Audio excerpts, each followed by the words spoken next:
بسم اللہ الرحمن الرحیم. At all. I've just told him that, he can, when he's 3 or 4 years old, he can run after girls, and he can smoke as much as he wants. He can do drugs, he can have sex, he can womanize. When he's 3? When he's 2, I think 2 months. Because it's nicer to start early, and he should enjoy everything. زانی کو جو دنیا میں سب سے پہلا عذاب ملتا ہے نا، وہ یہ ملتا ہے کہ اس کو اس گناہ کا چسکا لگ جاتا ہے.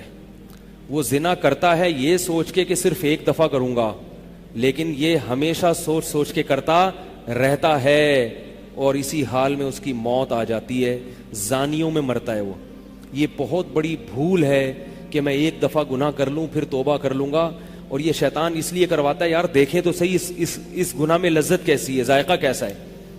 ایسی اللہ کی طرف سے اس پر پھٹکار برستی ہے نا زانی پر، وہ تڑپتا ہے کہ مجھ سے چھوٹ جائے.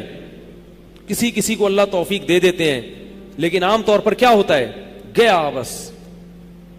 اتنا مشکل ہوتا ہے پھر اس کو اس دلدل سے نکلنا. اللہ کہتے ہیں اب گند میں منہ مارا ہے، گند میں رہو. اب گند کھایا ہے نا، اب گند کھایا تو اب گند میں رہو. پھر گندگی میں اس کو مزہ آتا ہے پھر وہ. اس لیے اللہ کا واسطہ جن لوگوں سے زنا نہیں ہوا، اللہ کا واسطہ کبھی بھی اس گناہ کے قریب مت پھٹکو. اللہ نے یہ نہیں کہا کہ زنا مت کرو، اللہ نے کہا ولا تقربوا الزنا، زنا کے قریب مت جاؤ. قریب کیسے قریب جاتا ہے انسان؟ آپ کے گھر میں کوئی رشتہ دار جوان لڑکی آ گئی ہے یونیورسٹی کی، کالج کی، آپ گھر سے باہر نکل جاؤ. بعض دفعہ ایسا ہوتا ہے، لوگ مجھے بتاتے ہیں کہ کوئی میری رشتہ دار خاتون آئی، جوان تھی، کزن تھی، گھر میں میں تھا، وہ اکیلی تھی، وہ آ گئی تو میری بڑی عجیب کنڈیشن ہو گئی، میں بہت پریشان ہو گیا، بہت مشکل سے بچا میں. تو میں ان سے کہتا ہوں آپ گھر سے نکلے کیوں نہیں؟ یہ تو آپ قریب تو چلے گئے نا. جب ایک جوان لڑکی آپ کے گھر میں آئی ہے، آپ کو اس وقت گھر میں نہیں ہونا چاہیے، نکل جاؤ وہاں سے. ایسے دور بھاگو زنا سے، اتنا دور بھاگو. انبیاء ایسے ہی کرتے تھے، تبھی تو بچتے تھے. وہ جتنے بزرگان دین گزرے ہیں، وہ یہ نہیں کہ زنا نہیں کیا، وہ ہمیشہ زنا سے دور بھاگے. ہمارے استاذ نے ایک واقعہ سنایا تھا ہمیں، کتابوں میں یہ واقعہ لکھا ہے کہ ایک طالب علم تھا، پرانے وقتوں کی بات ہے، رات کو مسجد میں چراغ لے کے مطالعہ کر رہا تھا. پہلے زمانے میں لائٹ وائٹ تو نہیں ہوتی تھی، گاڑیوں کے سفر نہیں تھے، اونٹوں کے سفر تھے، تو مسافر لوگ بعض دفعہ آ کے مسجدوں میں ٹھہرتے تھے. تو اس نے دیکھا کہ ایک جوان لڑکی ہے، پردے میں ہے لیکن خوبصورت جوان لڑکی. وہ آئی اور اس سے کہنے لگی کہ میں راستہ بھٹک گئی ہوں، مجھے ایک رات مسجد میں گزارنے دے دو. باقی یعنی صحیح تھی، وہ اسی طرح ہوا تو کہیں بھٹک گئی تھی. شہر میں بھی بعض دفعہ لوگ بھول جاتے تھے نا کہ راستہ بھٹک جاتے تھے. اب یہ پریشان تھا کہ میں اس کو رات کو اگر پناہ دیتا ہوں تو مجھے شیطان ورغلائے گا، اور اس لڑکی کو اگر میں پناہ نہیں دیتا تو یہ کہاں جائے گی رات کو، کوئی اور اس کی عزت سے کھیلے گا. تو اس نے بہرحال اس کو ٹھکانہ دے دیا، اس کو کہا کہ آپ ادھر اس طرف جا کے سو جائیں. نتیجہ کیا نکلا ہے کہ وہ لڑکی اس کو دیکھ رہی تھی یہ کرتا کیا ہے. اس کو بھی اپنی عزت کا ڈر تھا نا کہ کہیں یہ دست درازی نہ کرے.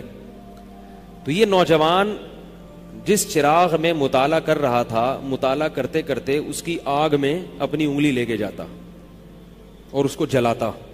جیسے ہی وہ جلنے لگتی تو اس انگلی کو واپس کھینچ لیتا، ایک دم تپش آگ لگتی نا، واپس کھینچتا. پھر تھوڑی دیر بعد یہ انگلی اس میں لے کے جاتا، پھر واپس کھینچتا. پوری رات یہ کرتا رہا ہے اور اپنی انگلی کو جلاتا رہا ہے. صبح جیسے ہی ہوئی ہے، اس نے فوراً، صبح صادق ہوئی نا فجر کی اذان کا وقت، اس نے فوراً اس لڑکی سے کہا یہاں سے چلی جاؤ، فوراً یہاں سے فوراً چلی جاؤ. اس نے کہا اللہ کی قسم اس وقت تک نہیں جاؤں گی جب تک تم یہ معاجرہ نہیں بتاؤ گی رات تم نے کیا ہے. تو کہنے لگا یہ میرا اور اللہ کا معاملہ ہے، میں تمہیں نہیں بتا سکتا. اس نے پھر اللہ کا واسطہ دے کے کہا، اس نے کہا میں جاؤں گی نہیں یہاں سے جب تک بتاؤ گی نہیں. اس نے کہا شیطان مجھے ورغلا رہا تھا کہ ایک جوان لڑکی ہے، اجنبی ہے، کوئی دیکھنے والا نہیں ہے، کوئی دیکھنے والا نہیں ہے، تو زنا کر لو اس سے، کوئی دیکھنے والا نہیں ہے. شیطان مجھے لے کے جاتا تھا تو میں اپنی انگلی آگ میں جلاتا تھا، اپنے نفس کو یہ سمجھانے کے لیے کہ دنیا کی آگ برداشت کر سکتا ہے، جہنم کی بھی برداشت کر لینا، جہنم کی بھی برداشت کر لینا. پھر اور اگر تجھ سے یہ برداشت نہیں ہو رہی تو وہ کیسے برداشت کرے گا؟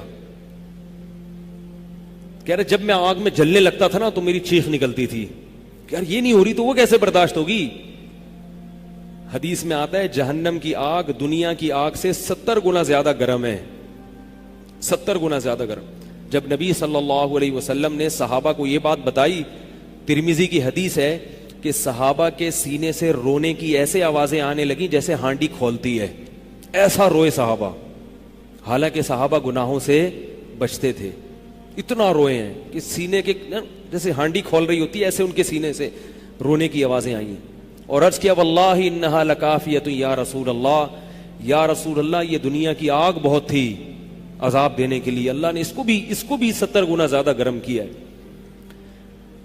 تو اس نے کہا کہ میرے دل میں گناہ کا خیال آتا تھا، میں کیا کرتا تھا، اپنے آپ کو جلاتا تھا جب چیخ نکلنے لگتی. تو اس طرح پوری رات میں نے اپنے نفس کو روکا ہے گناہ سے. تو تقوی کی برکات ہوتی ہیں. اس لڑکی نے کہا، اب گھر میں جا کے اپنے والد سے کہا کہ میں اگر نکاح کروں گی تو صرف کس سے کروں گی؟ اس نوجوان سے، عفیف اور پاک دامن ہے. تو کتابوں میں لکھا ہے کہ اس کے باپ نے اس کا نکاح دیکھو حرام سے بچایا، اللہ نے حلال طریقہ رکھ دیا. تو جو بھی زنا سے بچتا ہے نا، یاد رکھو جیسے زنا کرنے کا عذاب بہت سخت ہے، ایسے ہی کسی کو زنا کا موقع ملے اور وہ بچ نکلے اس کا ثواب بھی بہت زیادہ ہے. تاریخ میں جن ہستیوں کو بھی زنا کا موقع ملا اور انہیں نے موقع ملنے کے باوجود زنا نہیں کیا، ان کو اللہ نے دنیا میں بھی بہت نوازا ہے. میں اکثر ایک واقعہ سناتا ہوں. ہمارے ایک دوست ہیں امریکہ میں، بلکہ امریکہ سے بھی ایک دور علاقہ ہے، اس کا جگہ کا نام میں بھول گیا. انہوں نے میرا یہ بیان سن کے مجھ سے ملنے کے لیے آئے تھے. وہ مجھے پہچان گئے یہ بیان سن کے. ممکن ہے ابھی میرا یہ بیان سنے. وہ یہ میرے والد صاحب کا واقعہ ہے. میرے والد صاحب جب امریکہ گئے، کنوارے تھے اس وقت. میرے والد صاحب بہت ہینڈسم تھے، خوبصورت تھے، اور اتنا چوڑا تو ان کا سینہ تھا اور ایسی چوڑی چوڑی کلائیاں تھیں. بہت ماشاءاللہ اللہ نے ان کو مردانہ وجاہت دی تھی، اور آواز ایسی تھی جیسے ببر شیر ہوتا ہے. بہت ہی خوبصورت آواز تھی، بڑی زبردست پرسنالٹی تھی. آپ جائیں ابھی ہمارے محلے میں جا کے لوگوں سے پوچھیں کیا خوبصورت پرسنالٹی تھی والد صاحب کی ہمارے. جب انتقال ہوا ہے نا میرے والد صاحب کا، تو پورا محلہ رو رہا تھا، پورا محلہ. مسجد کے امام صاحب جب بھی جنازے کا اعلان کرتے تھے نا تو روتے نہیں تھے. ہزاروں میتوں کا اعلان کیے تھے. میرے والد صاحب کا جب مسجد کے امام صاحب اعلان کر رہے تھے 3 دفعہ اعلان کیا، تینوں دفعہ روئے ہیں. اتنی لوگوں کو ان سے محبت تھی. تو یہ کیسے ہو گئی؟ یہ کیسے ہو گئی؟ کیوں اللہ نے ان کی محبت لوگوں کے دلوں میں رکھ دی، اور کیوں اللہ نے ان کو اتنا نوازا؟ والد صاحب نیوی میں تھے. امریکہ جب فرسٹ ٹائم جہاز گیا ہے، کنوارے تھے اس وقت. تو کنوارا لڑکا پاکستانی یا انڈین ہو، پہلی دفعہ امریکہ جائے، وہ بھی کنوارا، کوئی روکنے ٹوکنے والا نہ ہو، اور گناہ کی دعوت ملے، بچنا کتنا مشکل ہے. تو والد صاحب، یہ میں نے والد صاحب سے براہ راست نہیں سنا، ہمیں ایسی باتیں والد صاحب نہیں کرتے تھے، کسی ذریعے سے سنا میں نے کہ تمہارے والد صاحب نے یہ واقعہ ہمیں سنایا، کسی نے مجھے بتایا. کہتے ہیں کہ جب وہ گئے تو ایک خوبصورت انگریز لڑکی آئی اور ان کو گناہ کی دعوت دی. اب ایک دم پہلی دفعہ کسی پاکستانی نے یہ چیز منظر دیکھا ہو، ٹھیک ہے نا، امریکہ کا ایک منظر ہوتا ہے نا. اب تو لوگ موویز میں اتنا دیکھ چکے ہوتے ہیں نا، اس وقت تو ڈرامے فلمیں بھی نہیں ہوتے تھے، موویز بھی نہیں ہوتی تھیں. وہ تو پہلی دفعہ ہی دیکھا تھا یہ ایسا منظر. تو وہ گھسیٹ کے لے گئی اپنے گھر. جب یہ کہیں گھر پہ گیا ہوں نا تو مجھ پہ اللہ کا خوف آ گیا. میں نے کہا یہ کیا کر رہا ہوں میں. وہاں جا کے واپس بھاگے ہیں. ادھر پہنچنے کے بعد وہ عورت غصہ ہو رہی تھی کہ اگر تم نے یہ کام کرنا نہیں تھا تو میرے ساتھ آئے کیوں میرا خرچہ کرایا تم نے، کیوں خرچہ کرایا میرا. تو آدمی اور شرمندہ ہو جاتا ہے نا کہ یار. تو والد صاحب کہتے ہیں کہ میرے دل میں خیال آیا کہ میں نے زندگی میں کبھی یہ گناہ نہیں کیا اور میں یہاں پہلی دفعہ آیا ہوں، اگر میں اس گناہ میں پڑ گیا اللہ کی نظر مجھ سے ہٹ جائے گی. واپس بھاگے. بڑا مشکل ہوتا ہے ایسے موقع پہ. اس وقت ان کی عمر ہوگی 22 یا 23 سال، زیادہ سے زیادہ 24 سال ہوگی. تو بھاگے ہیں واپس. تو والد صاحب کہتے تھے، جنہوں نے مجھے یہ واقعہ سنایا، کہ مجھے کہنے لگے کہ تمہارے والد صاحب کہتے تھے کہ اس کے بعد میری زندگی میں کیا آیا ہے؟ انقلاب. پھر اللہ نے قرآن کی تلاوت کی توفیق دی. حفظ قرآن تھا، بھول چکے تھے. روزانہ ایک قرآن پڑھنے کا معمول بنا. پھر تاکہ قرآن دوبارہ یاد ہو جائے. جہاز پہ 3 سال امامت کی, داڑھی بڑی رکھ لی ماشاءاللہ, اور پھر اتنی عزت اللہ نے ان کو دی. اللہ نے ان کے, ہمارے سب بھائی ماشاءاللہ داڑھی والے ہیں, سب بہنیں شرعی پردہ کرتی ہیں, سب بھابیاں پردہ کرتی ہیں. گھر میں کیا آ گیا پورا, حالانکہ اس وقت شادی نہیں ہوئی تھی, لیکن یہ اثرات کہاں منتقل ہوئے ہیں؟ خاندان میں, پورے خاندان میں منتقل ہو گئے نا. انتقال ہوا تو جنازہ میں نے پڑھایا والد صاحب کا. اگر اللہ نہ کرے اس برائی میں پڑ جاتے, ہمیں پتا چلتا کہ ہمارا باپ ایسا ہے, تو ہم ایسے ہوتے؟ ویسے تو ابھی بھی کوئی اتنے نیک نہیں ہے, لیکن گیٹ اپ تو ہے نا. گیٹ اپ تو اللہ نے مولویوں والا دے دیا نا, تھوڑے تھوڑے تو دیکھنے کی حد تک تو نیک بنا دیا نا. ایسے نہیں ہوتے ہم. تو یہ جو برکات ہیں یہ نسلوں میں منتقل ہوتی ہیں, نسلوں میں. اتنی عزت دی اللہ نے, اتنی عزت دی تھی کہ انتقال کے وقت محلہ رو رہا تھا, پورا محلہ رو رہا تھا انتقال. اور بہت سے لوگوں نے والد صاحب کی قبر کے پاس نا جگہ گھیر لی تھی کہ ہم یہاں دفن ہوں گے. حالانکہ مسجد کے امام نہیں تھے, کچھ بھی نہیں, کوئی ایسی شخصیت نہیں تھے کہ وہ کوئی مقتدی اور رہبر سمجھے جاتے ہوں. تہجد کا معمول تھا, تلاوت کا معمول تھا, اور میں نے خود بھی کئی دفعہ نوٹ کیا, ایسا لگتا تھا ان کے منہ سے خوشبو آتی ہے, ایسا محسوس ہوتا تھا. ایسا اللہ نے, کیونکہ تلاوت بہت زیادہ کرتے تھے. جب انتقال ہوا ہے نا جس دن, اس دن بھی آدھا گھنٹہ تلاوت کر کے اٹھے. گھر میں ان کا معمول تھا, گھر میں آنے کے بعد آفس سے جب گھر میں آتے تھے نا, تو سب سے پہلے نہا کے, عجیب ان کے معمول تھے, نہاتے لازمی تھے روزانہ. اور چونکہ فوجی تھے نا, تو فوجیوں کی جو ایک روٹین ہوتی ہے نا وہ تبدیل نہیں ہوتی. اب جب فوج میں تھے تو گرم پانی سے نہانے کی عادت تھی, تو جون میں بھی گرم سے ہی نہاتے تھے. ہم کہتے, اب والد صاحب سے کہتے گرمی ہو رہی ہے, لیکن وہ ایک روٹین ہوتی ہے نا فوجیوں کی, بس وہ آنا ہے, دھوتی پہنی, غسل خانے میں چلے گئے, پانی گرم پہلے کیا, اپنا کام سارا خود کرنا, کسی سے کام ہی نہیں لیتے تھے. اور وہ 2 منٹ کے اندر ایسے پھرتی سے نہاتے تھے. ہم حیران, یہ کیسے نہاتے اتنی دیر میں؟ کہتے میں صابن سے باقاعدہ تسلی سے نہایا ہوں. اتنی جلدی پھرتی میں کام کرتے تھے. آتے ہی تلاوت کرنی, اور تلاوت اونچی آواز میں کرتے تھے. پورے گھر میں والد صاحب کے تلاوت کی آواز آتی تھی. مجھ سے غلطی یہ ہوئی کہ انتقال سے چند دن پہلے میں ان کی تلاوت سن رہا تھا, تو میرا دل چاہا میں اس کو ریکارڈ, اس وقت ریکارڈنگ کا اتنا زیادہ نہیں ہوتا تھا, میں نے کہا اس کو میں ریکارڈ کر لوں, لیکن وہ ریکارڈ میں نہیں کر سکا. میں نے کہا چلو بعد میں کر لوں گا, اور ان کا انتقال ہی ہو گیا. تو تلاوت اونچی آواز سے ٹوپی اتار کے تلاوت کرتے تھے. تو جس دن انتقال ہوا ہے, اور اللہ سے کہتے تھے کہ اللہ کسی کا محتاج نہ بنانا, ساری زندگی کسی سے خدمت نہیں لی, صرف جو ہے نا کمر دبواتے تھے بیٹوں سے اپنے. تو مجھ سے بھی دباتے تھے, میرا یہ انگوٹھا بڑا مضبوط ہو گیا ہے. وہ کمر پہ نا ان کے یہ ایسے مالش کر کے, ایسے کمر پہ میں مالش کرتا تھا والد صاحب کی, یہ تیل لگا کے نا ادھر, تو میرے انگوٹھے میں بڑی طاقت پیدا ہو گئی تھی. تو مجھے کہتے تھے یار تم ہو باریک سے, میرے باقی بھائی ذرا, لیکن یار تمہارے ہاتھ میں بڑی طاقت ہے. تو میں کہتا تھا کہ یہ میرے ہاتھ میں طاقت نہیں ہے, یہ مالش کر کے نا یہ انگوٹھا بہت مضبوط ہو گیا ہے. تو کیا تھا, تلاوت کی انتقال سے پہلے, اور بار بار دعا کیا کرتے تھے کہ اللہ بستر پہ لیٹوں نہیں. زندگی میں ہم نے کبھی نہیں دیکھا والد صاحب بستر پہ لیٹے ہوں, یعنی بیمار ہو کے لیٹے ہوں. اپنا سارا کام پھرتیلے پن سے ایسے کوئی بالکل. تو وہی ہوا, موت کے وقت بھی ایسا ہی ہوا. آئے ہیں, تلاوت کی ہے, پھر اس کے بعد گئے عشاء کی نماز پڑھنے, صف میں بیٹھے ہوئے تھے کہ گر گئے.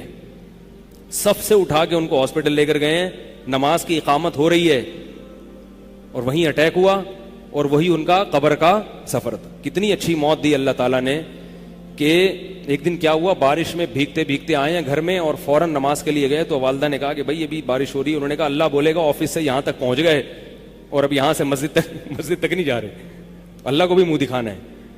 ایسے نماز کے پابند. سعودی عرب میں جب عمان میں ان کی جاب تھی, کئی گھنٹے کا گرمیوں کا روزہ ہوتا تھا, لوگ چھوڑ دیتے تھے. والد صاحب کہتے تھے مر جاؤں گا, رمضان کا روزہ نہیں چھوڑوں گا, کچھ بھی ہو جائے, رمضان کا روزہ کیسے چھوڑ. تراویح کبھی نہیں چھوٹتی تھی, رمضان کا روزہ کبھی نہیں چھوٹتا تھا. میں یہ نہیں کہہ رہا کہ کوئی برائی تھی نہیں ان میں, ایسی کسی کی تعریف کرنا غلط ہے, مگر اللہ نے مجموعی لحاظ سے ان میں بڑی صفات رکھی تھیں. یہ صفات کیسے پیدا ہوئیں؟ اللہ نے ایک برائی سے بچنے کی توفیق دے دی. تو میں نے یہ, اچھا, تو اسی میں ان کی موت واقع ہوئی ہے. اور رات کو 12 بجے انتقال ہوا. ان کے سارے کام ایسے ہوتے تھے, موٹے موٹے کام اور چپکے, شو بازی کا بالکل بھی شوق نہیں تھا ان کو. حج, ہمارے محلے سے جب کوئی حج کرنے جاتا تھا نا, 6 مہینے پہلے اعلان ہوتا تھا فلاں صاحب حج پہ جا رہے ہیں, لوگ پہلے سے آ کے نا ان سے دم کروانا. اب تو لوگ بہت حج پہ جاتے ہیں, اس وقت یہ 25 سال پرانی بات کر رہا ہوں میں, اس وقت حاجی کی بڑی ویلیو ہوتی تھی. حج پہ جو جانے والا ہوتا تھا نا, لوگ اس سے پہلے سے ماشاءاللہ حج پہ جا رہے ہیں. ہمارے امام صاحب پوری رننگ کمنٹری شروع کرتے تھے اسپیکر پہ, اب وہ حج پہ جانے والے ہیں, اب ان کا نام آ گیا ہے. جنازے کی بھی رننگ کمنٹری ہوتی ہے ہمارے محلے میں, اللہ امام صاحب کی مغفرت فرمائے, انتقال ہو گیا ان کا بھی. اس کو لوگ کہتے تھے یہ رننگ کمنٹری شروع کر دیتے ہیں. جنازے کی چارپائی اٹھ چکی ہے, تمام حضرات سے گزارش ہے کہ جنازہ گاہ میں پہنچ جائیں.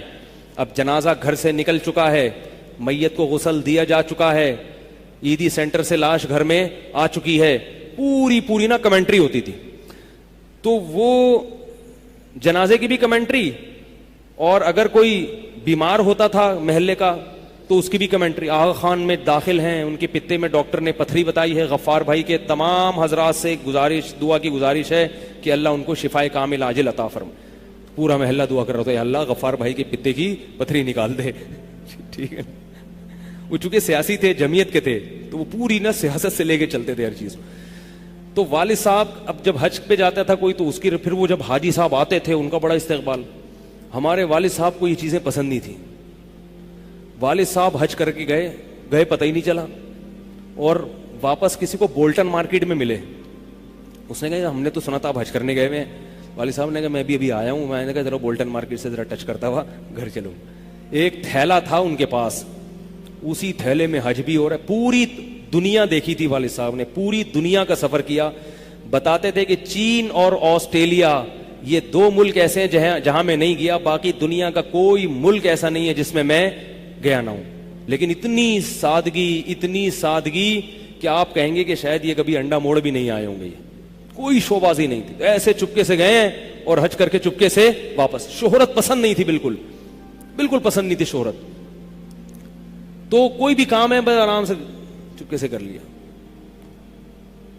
ختم قرآن کے موقع پر ہمارے امام صاحب نا سب کو بلاتے تھے. ہاں بھائی, اب تو والد صاحب کو پسند نہیں ہوتا تھا کہ نام لیا جائے میرا, تو یہ چیز لوگ ان کی پسند کرتے تھے.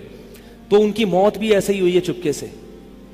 رات 12 بجے انتقال ہوا, میں مدرسے میں تھا, ہم لوگ پہنچے, ہم تو حیران ہو گئے یہ کیسے ہو گیا بھائی ایک دم. تو ان کو غسل دیا, اور فجر کی نماز کے بعد جنازہ تیار تھا. فجر میں نمازی کم ہوتے ہیں. اعلان ہوا فجر کے بعد, جب پبلک ہمارے گھر آنا شروع ہوئی ہے تو جنازہ پڑھ کے ہم ان کو دفنا چکے تھے.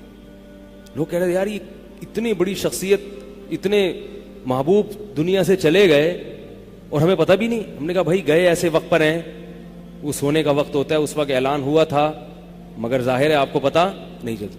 تو ایسے ہی چپکے سے خاموشی سے چلے گئے. تو لوگ یہی کہہ رہے تھے یار یہ نہ انہوں نے دنیا میں کبھی خدمت لی ہے, ٹھیک ہے نا, جنازے میں بھی کسی کو پریشان نہیں کیا, ایسے 2 صفیں ہوئی تھی جنازے کی, بس چلے گئے. تو کیسا اللہ نے چلتے پھرتے نماز کی حالت میں ان کو اٹھایا ہے.